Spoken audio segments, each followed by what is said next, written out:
आज हम आपके बीच में दिल्ली सल्तनत लेकर के हाजिर हुए हैं। दिल्ली सल्तनत, जैसा कि आप जानते हैं, भारतीय इतिहास का एक महत्वपूर्ण काल है और इस काल से हमेशा परीक्षाओं में, चाहे वो बीपीएससी की परीक्षा हो, चाहे यूपीएससी की परीक्षा हो या अदर स्टेट की परीक्षा हो, इनमें हमेशा सवाल पूछे जाते रहे हैं। तो इन्हीं को ध्यान में रखते हुए आज हम लोग परीक्षोपी चीज़ें जो है दिल्ली सल्तनत के बारे में जानेंगे। तो आइए सब जानते हैं दिल्ली सल्तनत क्या था, इसके काल कौन थे और कौन कौन से प्रमुख शासक हुए जिन्होंने भारतीय इतिहास को अपने स्तर से काफ़ी प्रभावित किया। तो चलिए, दिल्ली सल्तनत, जैसा कि आप यहाँ देख रहे हैं कि मैंने एक ऑलरेडी एक खाता खींच रखा है कि दिल्ली सल्तनत के बारे में पूरी जानकारी, ताकि एक आपको सारी चीज़ों की जानकारी मिलती रहे। तो दिल्ली सल्तनत जो है 1206 से 1526 तक के पूरे काल को कहा जाता है। इसमें कई शासन या वंशावलियाँ हुई हैं जिसके बारे में हम लोग एक नज़र डाल लें। पहला जो शासन स्थापित हुआ वह गुलाम वंश था। गुलाम वंश इसलिए कहा जाता था कि ये इसके जितने भी शासक हुए ये गुलाम थे या दास थे, इसीलिए इस पूरे वंश को नाम दिया गया गुलाम वंश। इसका काल है 1206 से 90 तक। दूसरा शासन हुआ खिलजी वंश का। तो खिलजी वंश जो है यह 1290 से 1330 ईस्वी तक चला। इसमें आपको जानकारी होगी है कि अलाउद्दीन खिलजी प्रमुख शासक था। तीसरा जो वंश आया उसके बाद वह था तुगलक वंश। यह इसका पीरियड जो होता है वह 1320 से 1414 ईस्वी तक। इसके बाद जो चौथा उसके बाद जो शासक आता है वह सैयद वंश का शासन आता है और यह 14 से 51 तक रहता है। इसके बाद आखिरी जो शासक पैदा हुए इसमें लोधी वंश थे। लोधी वंश का काल है 1451 से 1526 तक। 1526 जैसा कि आप पहले से भी जानते हैं, यह 1526 में बाबर जो है भारत पर आक्रमण करता है और लोधी वंश का जो आखिरी शासक था इब्राहिम लोधी के साथ उसकी पानीपत की पहली लड़ाई होती है और इस लड़ाई में बाबर की विजय होती है और इस तरह से पूरी तरह से दिल्ली सल्तनत समाप्त हो जाता है और मुगल काल प्रारंभ होता है। तो इससे पहले हम लोग सिलसिलेवार ढंग से चलेंगे। पहला हम लोग गुलाम वंश को लेते हैं। गुलाम वंश का काल आप लोगों ने देखा ही 1206 से 90 ईस्वी तक रहा है। ठीक है, क्योंकि इसमें 3 प्रमुख शासक हुए, कुतुबुद्दीन ऐबक, इल्तुतमिश और बलबन। ये जो तीनों शासक थे ये चूंकि गुलाम थे, इसीलिए इतिहासकारों ने इसे गुलाम वंश के नाम से संबोधित किया है। ये पूरा जो वंश है यह गुलाम वंश के नाम से जाना जाता है। लेकिन बहुत सारे इतिहासकारों ने इस पर आक्षेप या अपना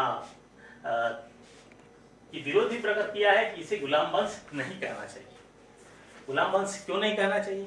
इसलिए कहा कि इसमें भले ही 3 शासक हुए हैं गुलाम, लेकिन बहुत सारे ऐसे शासक हुए जो गुलाम नहीं थे, इसीलिए इसको गुलाम नहीं कहा जाना चाहिए, गुलाम वंश के रूप में नहीं जाना चाहिए। लेकिन अधिकांश इतिहासकारों का यही मानना है कि चूंकि इसके जितने भी प्रमुख शासक हुए गुलाम हुए, इसीलिए इनको गुलाम वंश के नाम से जाना जाना चाहिए।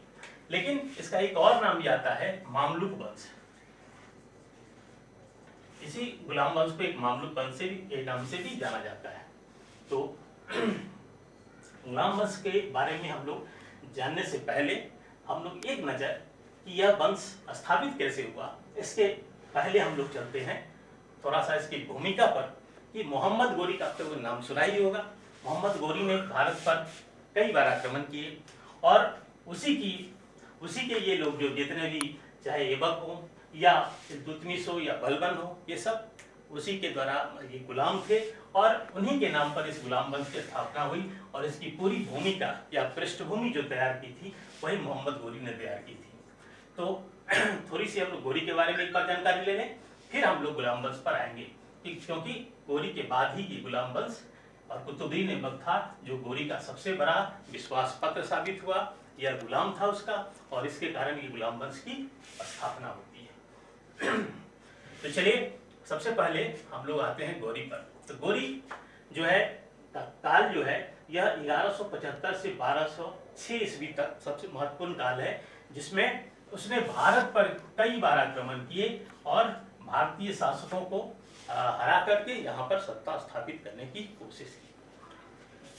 तो गोरी जो था उसने क्या किया था कि वह जो था गियासुद्दीन नामक व्यक्ति था, जो गौर जो था यह अफगानिस्तान में एक स्थान है जहाँ का वो राजा था। उसी गियासुद्दीन का ये भाई था जिसका नाम था शिहाबुद्दीन।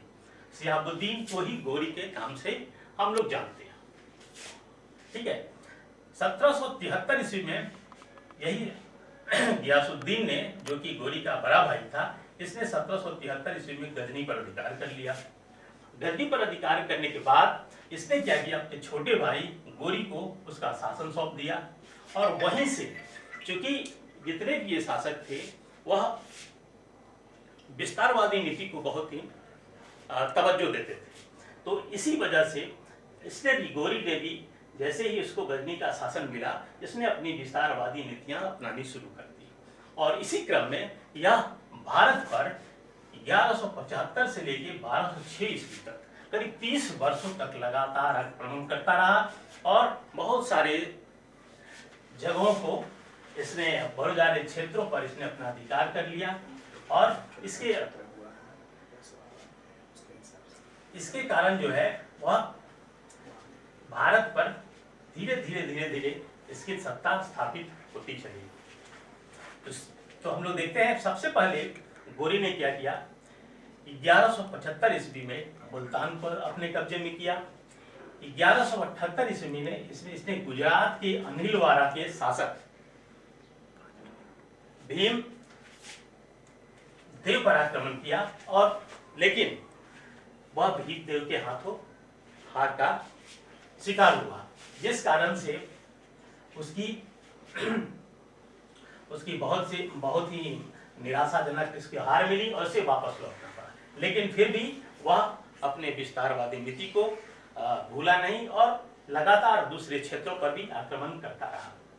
1186 ईस्वी में उसने पेशावर के खुसरो मलिक को पराजित किया और इसके बाद पंजाब, सिंध आदि क्षेत्रों पर कब्जा जमा लिया। सबसे जो महत्वपूर्ण गोरी के समय की घटना है वह है 1191 ईस्वी का प्रथम तराइन युद्ध। यह महत्वपूर्ण इसलिए है कि इसने भारत के सबसे शक्तिशाली शासक, जिसका नाम था पृथ्वीराज चौहान, जो कि अजमेर का शासक था, उस पर इसने आक्रमण किया। लेकिन पृथ्वीराज के हाथों इसको पराजय का मुंह देखना पड़ा, उसे वो पराजित हुआ और उसे उल्टे पांव लौटना पड़ा। लेकिन उस समय वहां पर एक और भारत में एक महत्वपूर्ण शासन था कन्नौज, जिस पर जयचंद्र शासन करता था। तो जितने भी राजपूत राजे थे वो उसने सबों ने पृथ्वीराज का साथ दिया, लेकिन यही जो राजा जयचंद था, जो कन्नौज का राजा था, वह इसे अपना, यानी पृथ्वीराज को यह अपना दुश्मन समझता था, इसलिए उसने साथ नहीं दिया। लेकिन इतिहास कभी किसी को बख्शता नहीं है और यही इसके साथ हुआ। आने वाले दिनों में ज्यादा समय नहीं देखना पड़ा और जयचंद्र को भी मोहम्मद गोरी ने नहीं छोड़ा और अंत में उसे भी परास्त करके गद्दी से हटा दिया। तो खैर वो तो हम लोग आगे पढ़ेंगे, पहले हम लोग इतना जान लें कि यह जो महत्वपूर्ण युद्ध हुआ, प्रथम तराइन युद्ध, जिसमें पृथ्वीराज ने गौरी को हरा दिया और गौरी को वापस लौटना पड़ा। इसमें पृथ्वीराज को का एक भाई था जिसका नाम था गोविंदराज, इसने उसे घायल कर दिया गौरी को, और गोली वहां से भागने में सफल हो जाता है, जिस कारण से उसकी जान बच जाती है। लेकिन गोरी इतना चतुर और इतना साहसी था कि उसने जो है अपने साम्राज्य विस्तारवादी नीति को इन सब के बावजूद, इस हार के बावजूद भी त्यागा नहीं, और वह अगले साल फिर पूरी तैयारी के साथ 1,20,000 सेना को लेकर के फिर जो है पृथ्वीराज से मुकाबला करने के लिए तराइन के मैदान में पहुंच जाता है। यानी 1192 ईस्वी में द्वितीय तराइन युद्ध होता है। इसमें ये ठीक उल्टा हो जाता है, पृथ्वीराज चौहान पराजित हो जाता है। इसका जो भाई था, जो गोविंदराज था, वो भी युद्ध में मारा जाता है और इस प्रकार यह तराइन का युद्ध जो है गौरी जीत जाता है।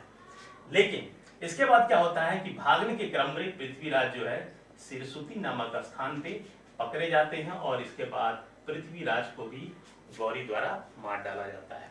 तो इस प्रकार से यह शासन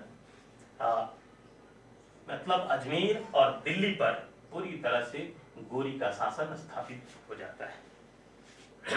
इसके बाद गौरी का सिलसिला चलता रहता है। 2 वर्ष बाद फिर मैंने जैसा कि पहले ही आपको बताया था कि गौरी ये जो पृथ्वीराज का जो को शत्रु मानते थे ये राजा जयचंद्र जो कन्नौज के राजा थे, अब जो है गौरी के सामने एक अगला लक्ष्य यही होता है कि कन्नौज के राजा जयचंद्र को हराना। तो ठीक 2 वर्ष बाद यानी 1194 ईस्वी में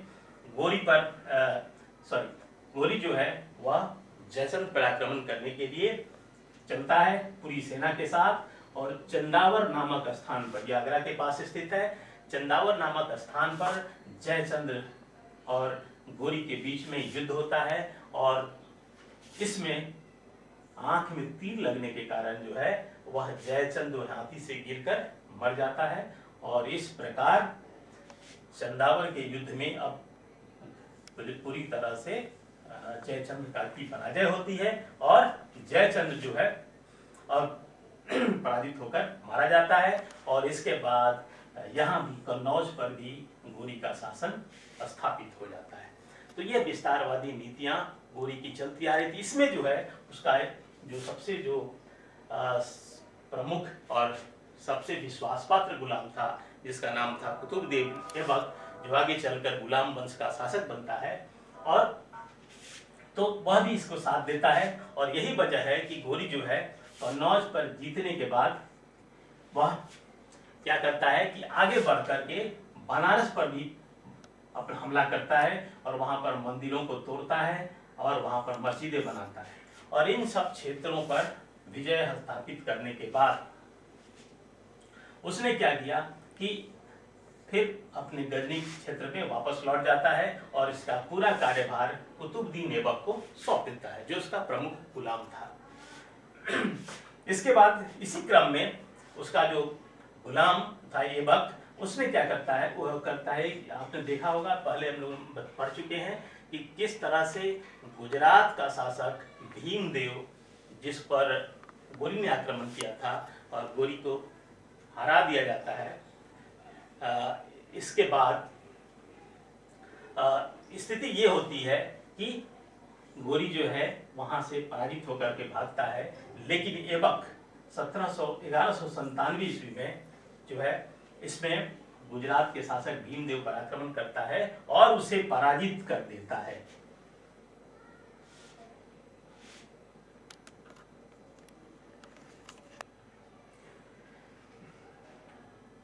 गुजरात जीतने के बाद ऐबक ने 1202 ईस्वी में कालिंजर, महोबा, बंदायूं आदि क्षेत्रों पर भी अपना कब्जा स्थापित कर लेता है।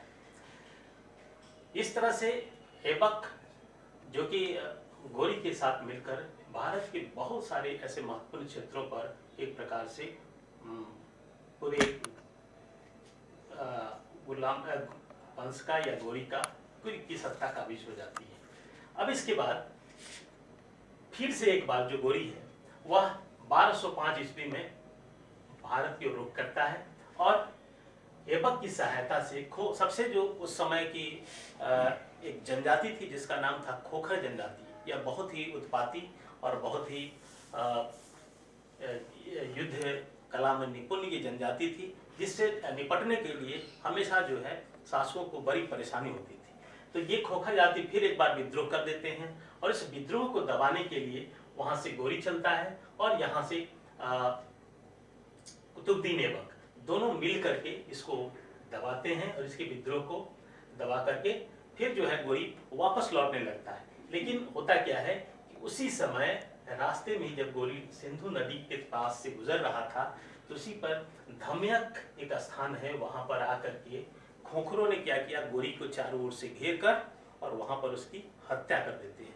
तो इस तरह से मोहम्मद गौरी का यहाँ पर मौत हो जाती है। और इसके बाद चूंकि गौरी की अचानक मौत होती है।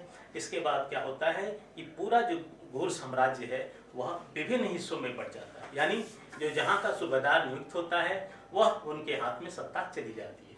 तो देखते हैं कैसे कैसे हुआ साम्राज्य का विभाजन। तो गौर में जो था उनका साम्राज्य उसका भतीजा ले लेता है, या मोहम्मद गौरी का। और उसी तरह से सिंध में नसरुद्दीन कुबाचा रहता है, तो वहाँ पर उसकी स्वतंत्र सत्ता स्थापित हो जाती है। उसी तरह से गजनी में ये ताजुद्दीन याल्दौज रहता है, तो ये वहाँ का सूबेदार रहता है, तो इसकी स्वतंत्र सत्ता इसके हाथ में चली जाती है।